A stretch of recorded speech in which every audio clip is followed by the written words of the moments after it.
You're listening to Changing Reality. Changing Reality, where we bend reality all across the world. Only on WQHS Radio. So hi everyone, Harsha here, aka DJ Harsh, and thank you guys for tuning in for today's episode of Changing Reality right here on WQHS Radio. So we've got a very, very special episode in store for all of you here today. Once again, it's a privilege to have you guys here and our lovely audience to welcome you to listen in to today's guest speaker. So Changing Reality is a show for all of you who don't know that features phenomenal people from all walks of life who are changing their own reality. We'll be hanging out and interviewing social change makers, entrepreneurs, business owners, to even artists, musicians, and top executives, inspiring individuals from all across the world, and many who've actually been here on the Penn campus. So we're going to hear their inspiring stories on how they changed their reality through the lives that they live, through their careers, their businesses, the work that they do, and how many of us often benefit from the things that they do without us even knowing. And I wanted to do this show simply because I felt like there are so many people out there who do phenomenal things and make waves in the lives of those around them, and their stories often aren't really heard. And I'm also super passionate about learning how everyday people, by just playing our part in what we do and doing what we do best, can actually change the world in our own capacity. So personally, I founded and I ran a youth movement called Ascendance in Malaysia, which is where I'm from, that collaborates with our Malaysian Ministry of Education to help provide an alternative education platform for any student who wants to change their reality. We work with students from elementary to high school through various sessions, programs, experiential and project-based learning activities that help them discover their passion, learn about themselves and the world around them, and get experiences working on projects with top executives so that they have that kind of experience to start their own careers while they're still in school, and careers that create meaningful impact not just for themselves, but for those around them too. And to date, we've worked with about 6,000 students in 270 communities, and it incubated countless number of student-run projects and social enterprises run by students aged 8 to 20 years old, helping everyday students change their reality. If you have any questions about it, you can drop it in the chat below. But I think you'll be a little bit too mind blown by our speaker today to even think about that.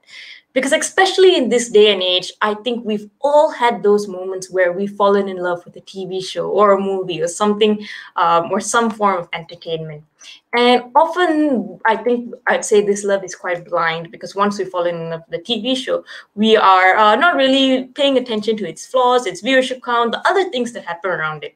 But all of those things actually make a difference. And they are actually the things that ensure that our favorite shows go on for 15 seasons instead of being canceled for one.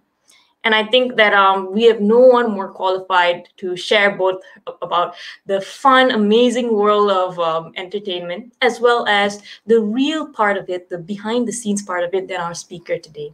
So this week, we'll be interviewing Roxanne Berardinelli, who is currently the executive director at Disney ABC Television Group. Roxanne is highly experienced in utilizing data to provide strategic recommendations to senior business leaders. And in addition to her highly effective presentation, speaking skills, she's also someone who is passionate about understanding what consumers and their connections with content and brands are. So she's definitely the right person for the job, who's a very strong leader. She mentors many people, and she creates, I would say, she's been highly successful in the things that she's done. So without further ado, I know you guys are waiting to hear from her. Let's invite Roxanne onto the digital stage. Hello. Hello. Hi, how are you feeling today? Thank you so much for joining us on the show. Thank you for having me. I'm excited to be here. Okay. I think that I personally, when I first invited you for the show and you replied, I was very touched, and I was very happy that I could actually get a chance to talk to you. And when I was actually sending this out, I'm going to just like expose our audience for a moment. Everyone was, I would say, extremely excited. Like, I think you check all the boxes. Everyone either loves entertainment or they love data and all of this information. So it's kind of like you're an all-rounder in a sense. So just to get the conversation started, you're actually an alumni from here at Penn, right? So, yes. Yep. Oh, cool. So in the grand scheme of things, did you know that you're going to end up in the entertainment industry? Was like this the long con plan, or was it something that just fell into? It was definitely the latter. I fell into it. It's so funny. When I went to Penn, I felt like I had an idea of who I was and what I wanted to be. I was always really great at math and science, so I thought I would be an engineer. I majored in engineering for a while and then realized that it was just not for me. I met people who were really super passionate about math and sciences in a way that it just didn't fit who I was. And so my Penn journey was it wasn't a straight line at all. It was definitely a lot of, a lot of curves, just, moving from one direction to the next and really trying to figure out who I was, trying to find myself. I thought, maybe I wanted to get into photography. I was very close to a fine arts minor, but when I graduated, I knew I wanted to work in entertainment. I just didn't know quite where. And I was sure I didn't really want to be in the creative, in front of the camera, on stage type of entertainment. I knew I wanted to be behind the scenes somehow. I just didn't really know what types of jobs were out there. So when I was looking for work, it was, and unfortunately this dates me a little bit, monster.com was the big job search engine of the time. And I searched, entertainment jobs.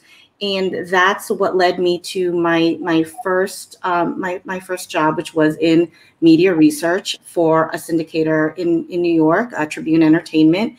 And that was where I first learned that this was a job for people who, liked television and liked understanding the viewership of what was happening, on screen. Okay. I think that is something that I like how you said, like, you found out that this was a job, because I feel like all of us just magically think things appear on our TV, like someone does some sorcery and then pictures start moving and actors start acting. But actually, it's a lot of things behind the scenes. And like, we don't often see, like, research jobs are a huge part of it. And did you, like, you mentioned you always wanted to be in the entertainment industry. Were you always a fan of television? Was it always something that you loved? Or was it the glitz and glamour that got you, in a sense? It's definitely the storytelling pieces of it. I mean, again, this unfortunately dates me, but as a very young kid, I loved looking at the TV guide of the physical, TV guide magazine, and would read through so I could figure out what I wanted to watch. I went through with a highlighter and would fold down pages of shows I wanted to check out. Entertainment Weekly also used to do a fall TV preview that I would read and dog-ear pages of shows I wanted to check out. And back then it was a lot easier. It was just broadcast and cable. Now there are so many shows out there. I mean, if I try to keep a list of programs that I wanted to watch, it would just take pages. But back then it was the stories that really got to me. I have it's very easy for me to kind of escape reality. Like I have a great imagination, so I'm easily transported to whatever world.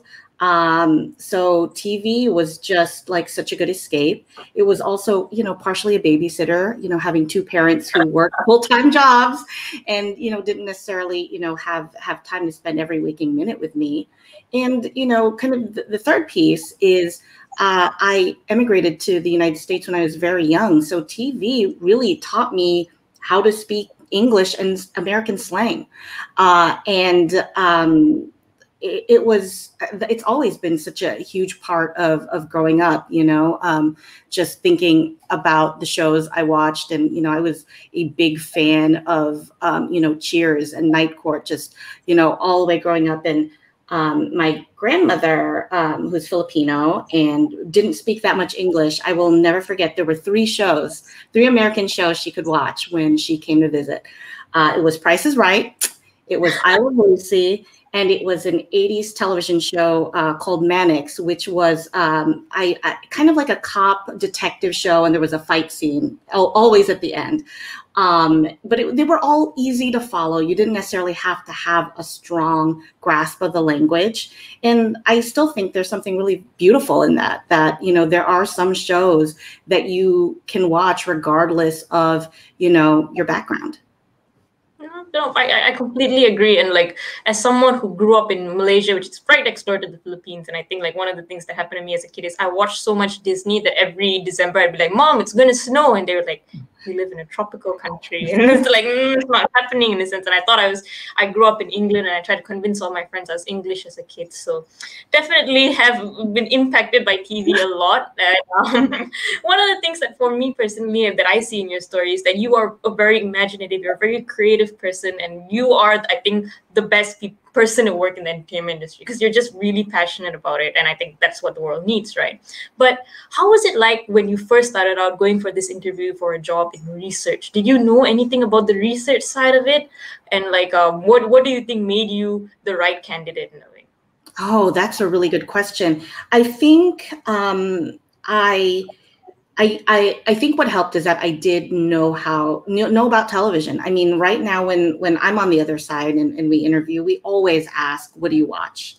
And because I think sometimes it's easier to teach somebody at least the media analytics part, if they know how TV works, if they know what a broadcast season looks like. And I think when I went on my interview, I believe that part came out. I also had some industry terms that not everybody necessarily knew. You know, I knew about sweep periods, which was a key time span and something that I ended up working with a lot in my first job. We looked at data for all the key sweeps. So we would look at, you know, our November sweep data, our Feb sweep data, our May sweep data.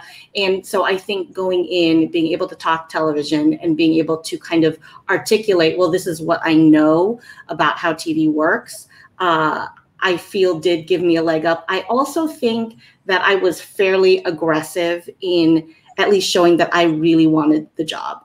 I mean, I did not have any experience, you know, working in television. I had not done an internship, but I wrote my thank you note, like, I really want to be here.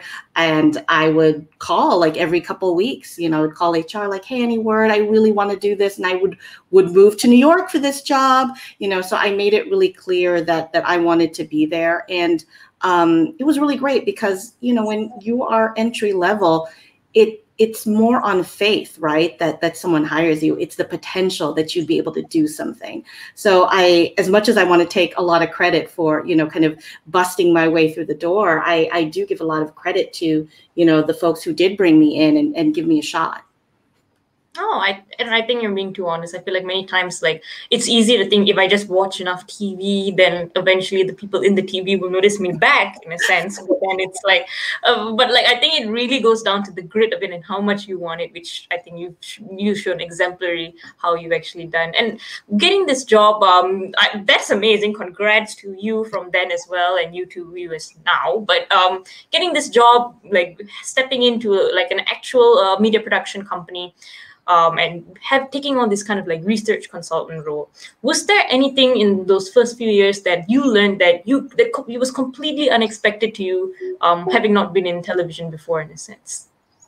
Oh gosh, I mean, everything felt really new. I think especially in those first few years, it was kind of realizing how exact everything had to be. I mean, in that first job, I had to enter in the program lineups for our shows. So that means for every station across the country, I would have to enter into the Nielsen system, like the call letters, this is the show, this is the time it's airing. And I would have to do that for, you know, every market. And then whether or not it aired, we would get a report. And the ones that didn't air, you would have to call all those stations and ask, you know, did you air, why didn't, or, you know, I'm seeing in this report you didn't air our show. And they would either say, oh, we did, we just aired it in a different time period. This is the actual time and date that it aired. Or they'd say, you know what, we preempted it. And then you'd have to write it down, resubmit. But all of that has to be correct to get the measurement of the show, so that, you know, in a week following, Nielsen would be able to say, this show delivered this many viewers.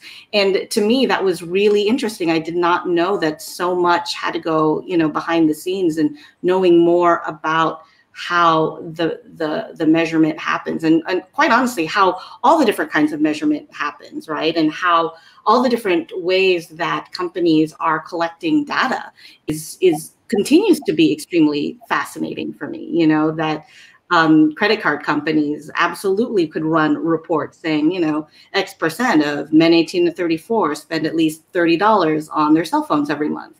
I mean, it's just incredible the amount of data that is out there. And I think back then, it didn't occur to me that that's how television data was collected.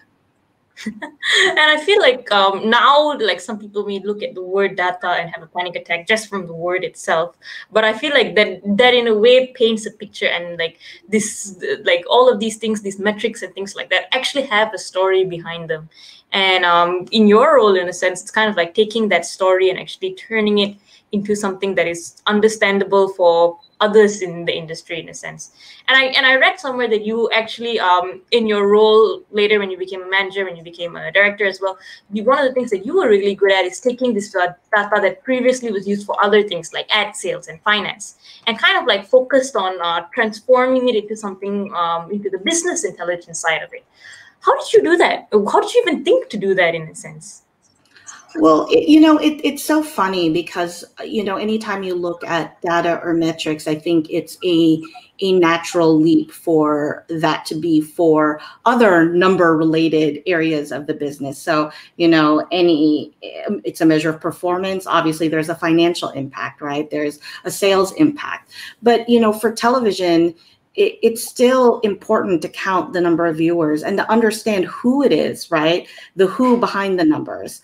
And what's been, part of the more fun part of the job is being able to tell that story. It's like, yes, I can tell you that X million people watch the show, but let me tell you that it's these demographics. And maybe that makes sense with the makeup of your show's cast.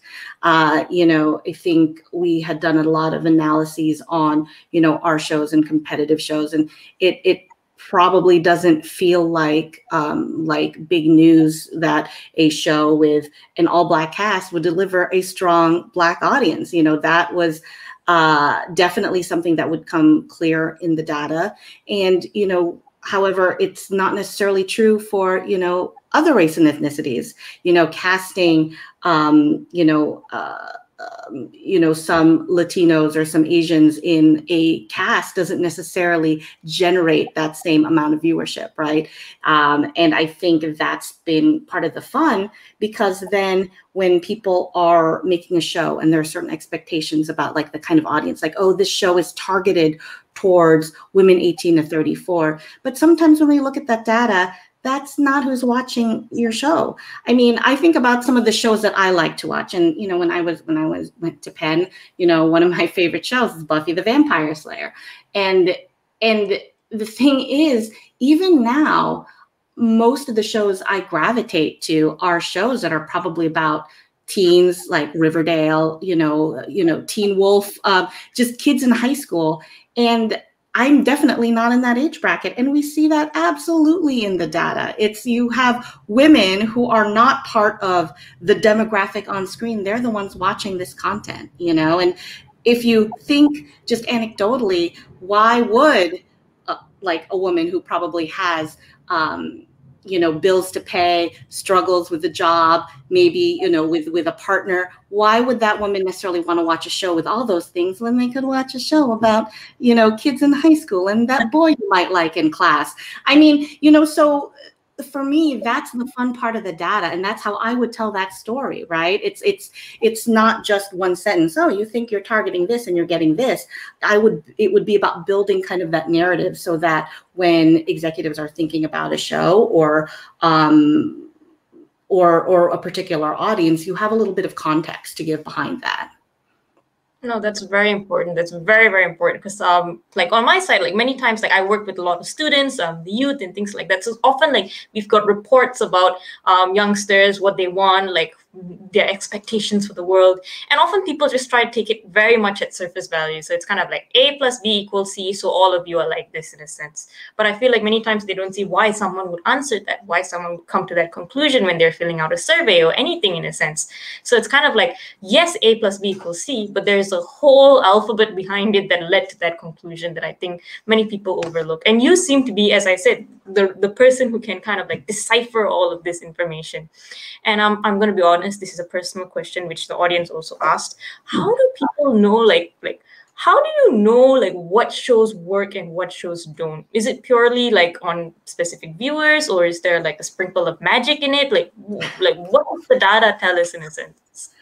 Well, I'm going to go back a little bit and talk about, my main metric is definitely, looking at Nielsen ratings, which has been around, for a long time. I mean, if you go to museums, like I was at the Rock and Roll Hall of Fame, and there was a Western Union telegram in the Elvis Presley exhibit that was talking about how the Elvis Presley special did on television. And that was a Nielsen rating. Okay, so it's something that has been around for a very long time. And the thing that they're very good at is capturing demographic information. And that is attractive for ad sales, because ad sales, they want to sell to a particular demo, right? So if it's Nike and it's for basketball shoes, they're going to be targeting, men 18 to 34, let's say. And so it would be more valuable to them to spend their ad dollars on a show that is delivering men 18 to 34 rather than just 100 general entertainment viewers, right? So that's where some of the demographics come into play, and where Nielsen has an advantage over kind of internal data, which can just give you counts, so a lot of set-top box data, like from your cable and satellite providers, they know like X household watched this thing, but they can't tell me, is that one or two people, what is the demographic makeup of that person. So in terms of like that type of demographic, there's not a whole lot. But in terms of Nielsen, there's just a lot more, because they have to opt in. The people who participate have to fill out a survey so that they know, okay, this is a woman. She's between 35 to 49. She lives in the West Coast. She makes about this much a year. She is Asian, and she is married and has one kid, so that anytime I watch something, they have all of that information, and they can say, this is this same woman who did all these things, and we're going to count her for these shows. So in a way, it's kind of, no, I think that helps. I think that makes a lot of sense, because now it kind of like makes sense. Like, it's a good thing to give our data to like people who are like to the shows that we're watching, because that kind of means that they'd have like a better scope of like, or a better chance of keeping the shows we love alive in a sense. It's like they know like, oh, you're our demographic, let's cater more to you. And I think like I just have to ask, has knowing all of this killed the magic of movies? Do you now look at the TV and all you see are the numbers from the Matrix kind of like floating in green in front of you, or like do you still love movies and shows? I still love movies and shows.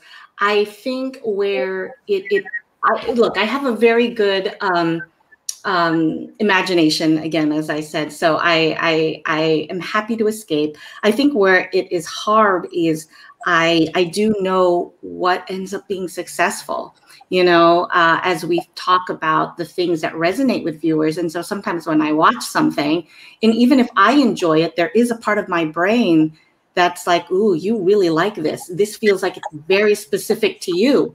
Are other people going to like it? Because, there are sometimes, I'm sure this is true with you, you watch something and you're like, I know a ton of people who will like it. And sometimes you'll watch something and you're like, wow, this is very special and probably just for me and maybe my best friend.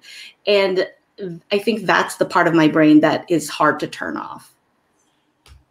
Okay. I I still admire that you have that awareness, and I think next time I shall try to convince my friends to watch the weird movies that I watch, just for like helping out the ratings. And I think that we could actually take a comment from the audience. So they said, I love Disney, especially movies like Moana and all of those movies where they show about like different cultures, music, storylines. It's so heartwarming to see, and they're really looking forward to a variety of cultures to be featured in like Disney and other television platforms. And like, how is it like on the other side, like choosing which stories get told, in a sense? Like yeah, go ahead. Yeah. Look, it's so interesting because I think at the end of the day, it's about, having something really interesting and special that'll break through. And after working in entertainment for so long, it can be really difficult. It almost feels like it has to be the right show at the right time, hitting the right cultural zeitgeist, and then the sky's the limit. There are some shows that are terrific, but you're like, the world was not ready for you. Or, ooh, you would have been really great 10 years ago. So I think it becomes really challenging because it is a lot of your gut, and this is definitely more the creative realm and less my realm. But I do think that what always helps is trying to find something not like other things, right? There used to be a time more in 80s, 90s, probably, when you just didn't have as many choices, right? Where you could have 4 or 5 shows that were just like a popular show, and you would probably watch it because there wasn't a whole lot else on. But now you're competing with not only a ton of great new shows that are coming this year a lot, but as you're also competing with the best of any entertainment piece of all time that is at your fingertips, along with short form things that people are making on their own. It's a constant fight for eyeballs. So I think the things that are going to rise to the top are going to be the things that are just so different and break away from the pack. I have strong admiration for Stranger Things on Netflix, which was just something so different, I think, than what was airing anywhere else. I'm pretty excited about some of the stuff that we have coming up for this fall on ABC. We have a reboot of The Wonder Years, which just looks amazing and is super special, and I highly recommend for folks to check it out. That one feels like it should break through. Okay, I'm very excited then, and I'll wait for the other shows. I know, I think the fall TV guide just came out for a bunch of different channels. So I've just been stalking which shows do I want to watch, and prepping my schedule ahead of time. I've got to block out this day. This day is just to watch this, in a sense. And on that same vein, a couple of people asking, both they RSVP'd this and also in the comment, it's first of all, they say hi Roxanne because they're polite. All of them did. Hello. And and they wanted to ask basically how do places like Disney or even ABC kind of pick what filmmakers or what music to go with, in a sense? Are there do they have a list of criteria where everyone has to check certain boxes, or is there more emphasis given to their previous work, like reboots and stuff that's already been around? Oh gosh, it's probably a mixture of all of that. I think obviously tried and true helps, because it's really important to be able to execute. And I think that's always the big question mark whenever you try someone new is, are they going to be able to do what they say they're going to do, right? Whereas if you go with someone with experience, you have a really good idea of what they're capable of. That said, Disney has a lot of programs for, people looking to break in. I don't know too much about, the directing piece, but I know there's an excellent writers program that is geared towards, unrepresented groups. So definitely, we've had a lot of success for people who get into the program, placing them as in the writers' rooms of various shows. I think there's also a production program. So there are a lot of programs to get, new voices and new faces in the door. I think it does help having, things under your belt, even if it's in the indie space, because that's how people are getting discovered. I think one of our new shows that's coming in mid-season, the woman has a strong social following. I think she was on YouTube for a very long time. I think about Issa Rae in Insecure. I mean, before that, she was making, YouTube videos, The Misadventures of an Awkward Black Girl, and it was terrific. And, I think because people have so much at their fingertips in terms of I can make my own thing and just show what I'm capable of, even though I have limited resources. I think having that, it is easier for folks to look at that and then be able to take a chance. Okay, cool. And oh God, the audience love you. I'm just saying, like, they're gonna like take down all their Walt Disney posters and put up posters of you. Like, she's the real hero here. That's my one. But they have another question, which is pretty nice. Hi, Roxanne. And I'm curious, do you ever face a situation where a show you picked didn't turn out the way you expected it, despite the data that shows promising results? And how do you handle that? Oh, that is a terrific question. And that's the thing with television and probably movies too, but definitely TV, is you never know until you know. And I used to work with someone who, like, it's a hit until it's not a hit, is what he would say. And look, it's never easy to deliver bad news, right? But I think even if in, some of the pilot testing, something looks promising, we always caveat that with, all we tested was the pilot. So we can tell you that this show in and of itself is good. That doesn't mean that 22 of them are going to be good and watched, right? We can tell you that this is of the people who we showed this to, this is what they thought and what they felt, but that is never a guarantee, right? And so there have also been, a bunch of shows where we tested it and they came out okay and they were huge hits.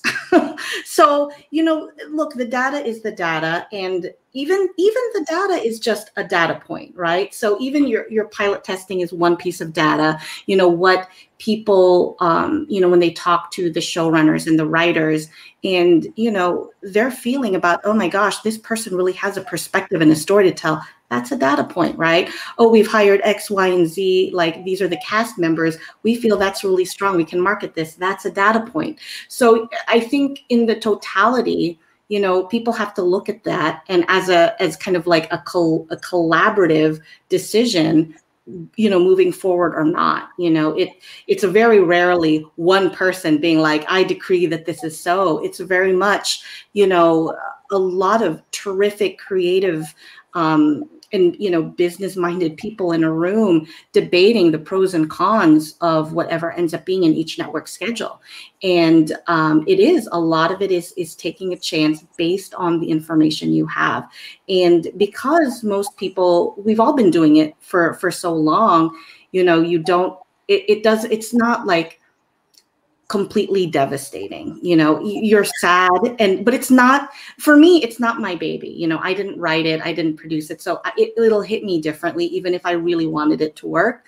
I think if you created, if you wrote it, if it's literally you had an idea and you put it to page and then you got it shot and it's on screen, I think that's where you might feel a little more emotionally invested. But I think for me, it doesn't hit me the same. I definitely, there are shows that I root for and I enjoy, but I kind of understand the realities of how it works. We're still in ad-supported business. We still, it's by popular vote. People have to watch for shows to succeed and to continue. Okay, and this is a very enlightened view. Like, it puts together a lot of the things that we've been talking about. And have you always been like this, like to see so much from the numbers, to see so much beyond the things that is just presented in front of you, or has this been something you learned through experience? Oh, definitely learned through experience. I mean, I think as I, just the more I spend time doing what I do, you kind of develop a point of view and perspective. I think, earlier on, it felt a little bit like, here's a Disney reference, like Bambi legs, when Bambi was starting to walk and it's just shaking, and you're like, I think this is right. Like, this is what the numbers tell you, but you're not necessarily 100% sure, And now I've hit a point where I'm like, this is really what my opinion is. And it's an opinion, but it's just based on everything I see. And yes, I could be wrong, but with all the information I have, this is what I think the data is telling me, or this is what I think it's leading to. And, a debate that we're all currently having, and I would love to hear your thoughts on this, is, now that, that vaccines are rolling out, and people are not going to be trapped at home and having to watch things, what is entertainment and TV viewing going to be like for the rest of the year, right? Is it, and will it rebound? Okay, let's say everyone has their hot vax summer, and we enjoy ourselves, we take up all the sports we say we wanted to do, we travel and we run around with our friends. When it comes time to back to September, are people back? Are people back in front of their television sets, or in front of their computers or connected TVs? Are they watching stuff, or did they join their local dodgeball league? Are they having? Are they like, what? I'm just going to take more walks. Let me be outside more. So that's the piece I'm very, very curious about. What will happen, because this has not happened any time in recent history. So there is no past viewership data for me to base like, oh, this is what's going to happen. There's no frame of reference, right? So it's that is something that I think about a lot, and it is probably going to help inform how we talk about the shows that are coming this fall and this spring. Okay, and I think that is a very interesting question, and I promise I will spend a few sleepless nights on it. I'll keep myself awake and pontificate on it, I guess. But I think in a previous chat you mentioned when you first started out, it was like this whole media industry. It was kind of predictable in a sense, and it like you knew during certain months everyone was going to go out in the summer and roam freely away from their television sets. So viewing would dip during certain periods, it would increase during others. But literally now it's become something so volatile, I would say. It's like every week there seems to be a new streaming service. Shows are like being swapped around everywhere. Horrible people are using their VPNs or pirating it online. No, I'm just saying, so like you don't even know who's watching. Like in a sense, everyone has become a masked person on the internet. So it's like, it's so different, and there's just so much uncertainty, and that a lot of that has happened over the course of your career. So it's kind of like as you've become more successful, things have become more challenging, woe to you. So how did you kind of grow in that unpredictability, and how do you manage that in a sense from a very traditional industry previously? Yeah, that's a good question. I mean, so when I first started, that was when we weren't even tracking DVR viewing. It was just, this is the number of the people who are watching this show the night it aired. And, so to go from that to, hey, now we know what people watched, both live and as well as delayed. And we know the people who are streaming our content, are streaming, our library content. We have a lot of demographic information. We have a lot of, deep audience profile information. There's so much data, and that is definitely a challenge. It's a lot, and it's impossible to look at all of it. I think, how I, try to structure, what I look at and what my team does is really trying to ask, what are the questions we're going to answer and what's going to be the most relevant? Because I can't look at everything and know everything, right? So, part of that is, creating we know that so many people aren't watching Night of Air anymore, right? We know that most of the viewing is happening within 3 days or within the first 7 days. So those are going to be our touch points more so than that first night. And we know that streaming is such a huge piece. We can't make any decision until we look at those streaming numbers to see, okay, it's not a show that is doing well on traditional television, but guess what? It's doing incredibly well in streaming. And let's look at that data and let's talk about it. So I think really trying to be intentional about the things we look at, trying to ask ourselves questions as well, like really digging in on the why. Why do we think this has happened? Why do we think this number is high? Why do we think this show didn't work? Why do we think this show did work? What is the difference between these two shows in that they seem very much alike, but this one did, significantly better than that one? What are all the factors at play? And we try to share that with our coworkers, our executive teams, because they definitely don't have the time to sit there and parse through. They just want to know, good, bad, what are the top line facts? And so we try to look at as much as we can to try to give them that perspective. Yep. And again, you've got that task of like, it's kind of like you've got too many weapons in your arsenal now, and then you're just like, which one do I use? And there's so much information going around. How do you know what information is relevant? I read somewhere again that you are actually someone who is a pro at storytelling and taking all of this data and painting a picture in meetings and using visual storytelling. What's your secret of kind of like transforming the numbers into something that makes sense to everyone, that informs decisions, and that non-numbered creative people can understand? I'm glad you asked. So it's definitely been a challenge because, I deal with people on both sides of the fence. I deal with people who are very, very used to looking at numbers, and those who really aren't. They come with a more creative focus, and people who kind of fall in the middle. And, sometimes as you're assessing a program, you're talking about the landscape, you have to be able to talk to both people. And really what always ends up happening is you start at the end. You start with what do I want people to walk away with? What do I want people to know? If I want them to really know and remember three things, what are they?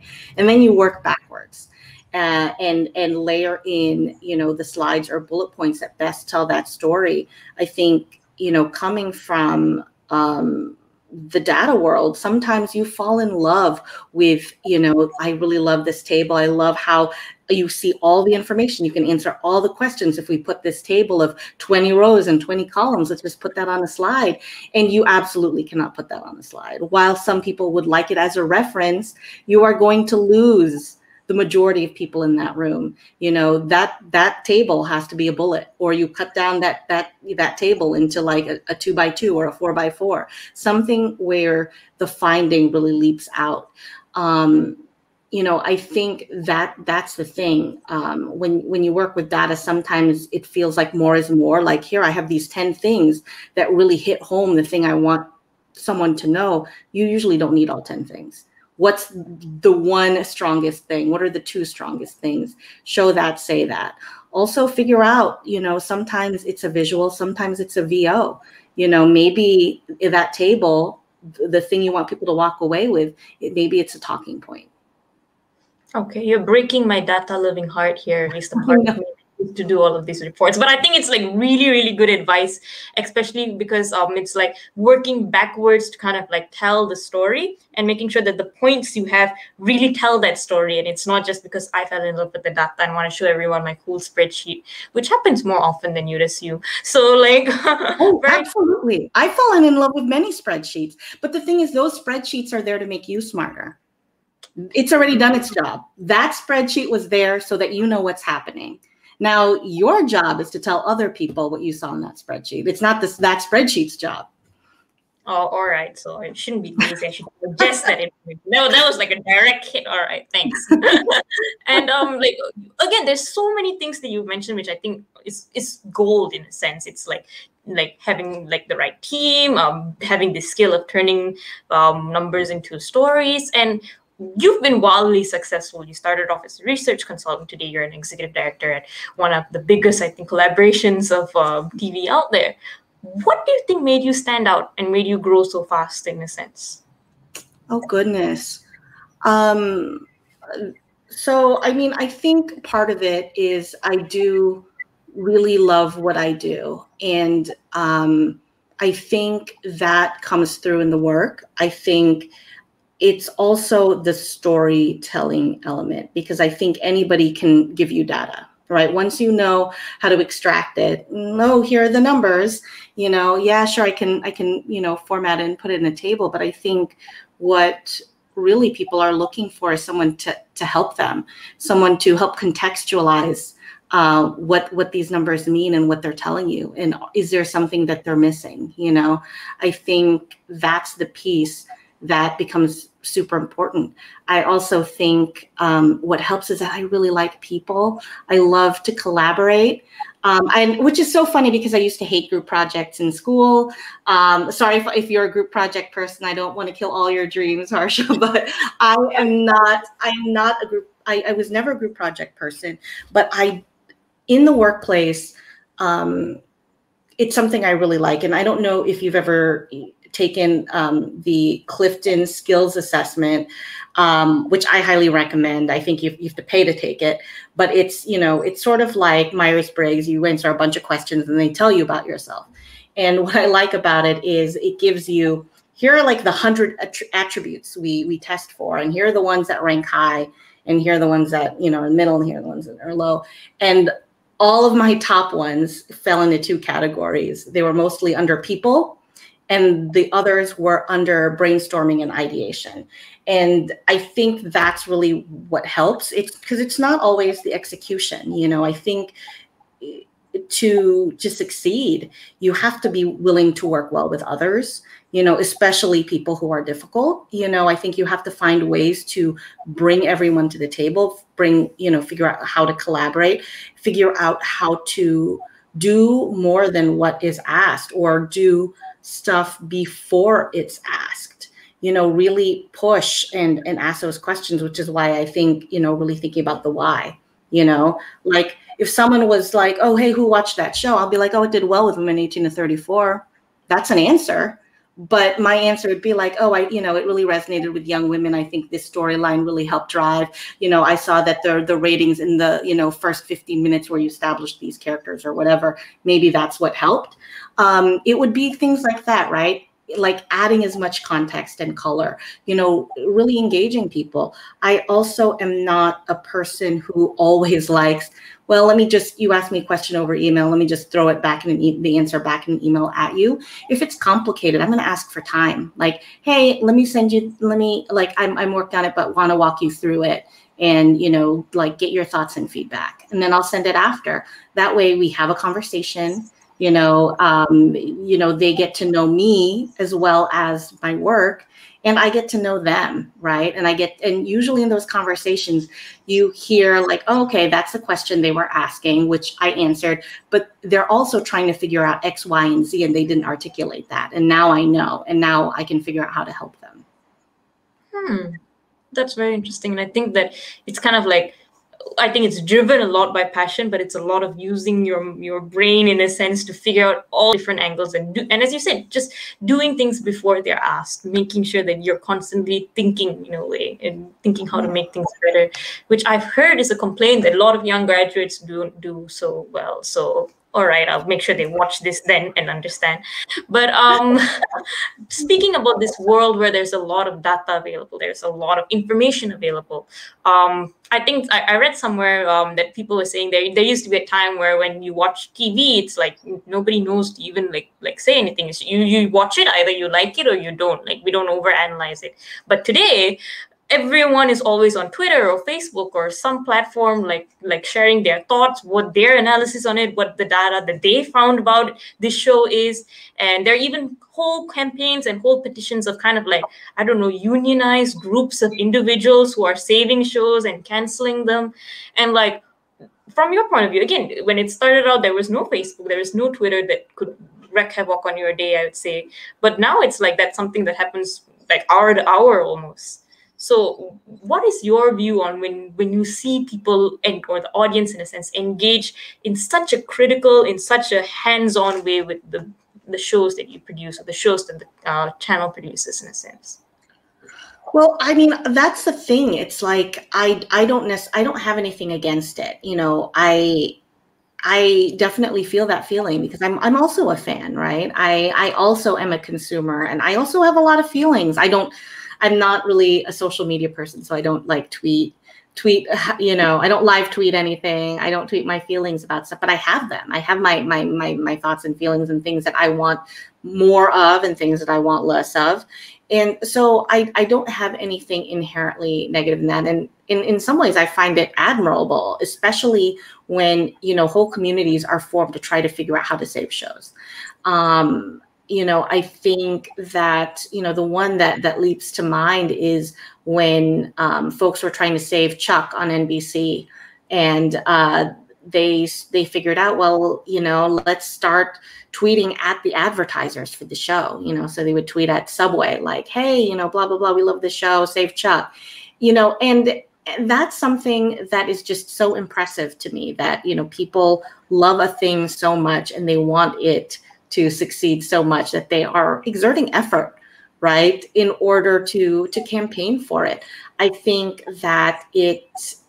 if you are a network executive, I think you almost have to appreciate that, appreciate that effort, appreciate that passion. And, again, I'm a people person. I like the idea of making people, you can't always do what the general public, wants, especially if it's potentially a loud minority. But it's definitely, I don't mind it at all. Okay. And how many times do you, or like, do the people you work with kind of like look at a show and or make a show itself based on what the audience is like? So you see like, these people, or like this particular group of people are very vocal about certain things. Like they want this, and they always complain our shows don't have this. Do you form a show out of that? Do you use that input or that feedback that you get in a sense? I mean, it's fine if you don't, because numbers speak at the end of the day, but is that even a factor? I mean, that's really hard. I think you have to be open to what the marketplace is demanding, right? So I think it depends on the ask. I think if the ask is, we want to see more representation on screen, I think that's absolutely something that creators and media companies should listen to. I think it's a lot harder to listen when it's like, I want a show about XYZ. Why aren't there shows about XYZ? I know in the past there have been, some researchers who will ask questions in surveys like, like, what kind of show do you want to see on air right now? And I hate that question, because I think about some of the things that have been most successful, and there is no way that someone wrote anything about what that show was in a survey. And so I don't think you can kind of I don't think you could develop a show to that. I think you can kind of listen to what the zeitgeist is and what it feels like people want. Like right now, if someone was saying, I want to develop a show about a disease that ravaged a country, I would say, I don't think people are really wanting that right now. This is probably not the time. I think people want to escape from reality. So that's probably where I'm at with that. I think it's about listening to what is happening around the world, the community, and helping that inform, what you think should be on screen. All right. Again, I'm very glad that now that I've met you, I can rest assured and binge watch guilt-free, I'd say, on most times at least. And have there ever been like shows that your decision, or like the group decision to cancel or save, changed the way that, or like erupted a reaction among fans? Like, do you think like people watch that closely? And if so, like, how do you manage that? How do you keep everyone at bay and keep everyone happy? Because it's kind of like your role is very much like keeping like people who are like in the numbers area. Then you've got to inform the creative people, and then now you've got the fans who are going around saying like, oh, I like this, I don't like this, and things like that. So how do you manage all of that in a sense? Oh goodness, I mean, that's the good thing is that at least like I'm not the one, making that call, right? I can make recommendations, but I don't literally push the button that says this show, not that show. So you don't have a button that says kill in a sense. Yeah, I honestly don't think I'm cutthroat enough. I'm too squishy to be able to do that. I would want to give everybody one more chance. It's not always easy, and definitely I've been there where my favorite show was not performing, and I had to say in a meeting that the data isn't good, that people aren't watching the way that we want. And they had to make a decision based off of, that plus financials, plus create. I mean, there are a whole lot of data points that go into those kind of decisions. They're never made lightly. They're always made with intention and careful consideration. I think we know how hard it is to launch a show, to get someone interested in it. So it's never easy to pull the plug. But that said, it's still an ad-supported business. It relies on eyeballs. It relies on people watching. So, that's kind of the thing that I kind of have to cling to, that it's unfortunately purely a business decision. And I wish more people watched so that it was not even a question that this show would come back. All right. And I think we're dwindling down our conversation. So I will ask you the most controversial question that probably would take years of scientific research to prove. But I think I value your opinion more than anything else. It's what makes a show good? What makes people watch it? Oh my gosh, Harsha. I think, this is a really hard one. I think what makes a show good is it has to have something to say. It has to be different. I think there are a lot of shows, and I remember working on one that they made this show to be like a successful show so that they could put it behind the successful show. And it did not work, and I think now, again, given all the choice, I think the shows have to have something to say. It has to have a unique point of view and a story that people really haven't heard, or it hasn't been told that way. I think about a show like Lost, which was really revolutionary for the time, and it changed the way storytelling happened. The idea that, okay, I'm going to plant a seed in one episode and it's going to pay off 6 episodes later, and the use of flashbacks and flash forwards, that was not really something that was done very often and with such dexterity, right? It really changed the game. And I think for a show to be good, in some way, you have to change the game, right? You have to give people something different that they haven't really seen anywhere else. And it has to be, it has to be excellent. I think at the end of the day, I think the writing has to be excellent. I think the idea has to be excellent. And the other pieces, timing, which is something you can't think about or plan. It's really kind of magic. So it's kind of like Providence is involved as well, in a sense. Oh my gosh. And I think, like, just to end, last question for today. I could ask you what's your advice for people in your field, in your industry, but I feel like the people who would benefit from your thoughts directed to them are the creative people, the musicians, the filmmakers, the comedians, all of the people who are right now in the creative world. Many times we don't see your side of it. We don't see the numbers. We don't see the research that goes behind it. So to all of the creative people out there, and I know many of them are watching because they've been texting me and commenting and have been very happy with you so far. But what is your advice to them, to all of these creatives out there, to show them this perspective that they may not have? Oh gosh. Well, I think again, right now, there's so much out there that is at your fingertips. So I would say, make something and put it out there, and try to get people to watch it. Make a network and make a lot of friends, because if you think about like the people who come up and they come up together, they're all kind of in the same class. I think of like Nick Kroll and John Mulaney, and like they were all friends and they all came up together and they all helped and supported each other. So that's the other thing is I would say, come up with your group of people who you think you can, make some really good stuff with and get it out there, network, talk to a lot of people, as many people in the industry or adjacent to the industry, get advice. I think be fairly easy to work with, always helps. I think sometimes it's hard, when you are an artist with a capital A, you don't always want to make sacrifices or change your art in any way. But if you're talking to someone who, again, is in an ad-supported business, that unfortunately is part of it. It's a lot of compromise. Okay, I think that is really a really high note to leave on. And thank you so much. You have been amazing to talk to. Thank you so much for being on the show. Thank you for having me. I really appreciate it. It was fun. All right. And we are having comments trickle in saying that they agree with you and they are very grateful for your words of wisdom. So to all of our audience here today, thank you all for watching as well. And thank you for being so interactive today. I think it really shows how great of a speaker we had.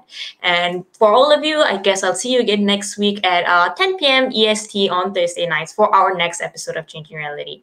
Thank you all so much for watching and see you next time. Bye. You're listening to Changing Reality. Changing Reality, where we bend reality all across the world. Only on WQHS Radio.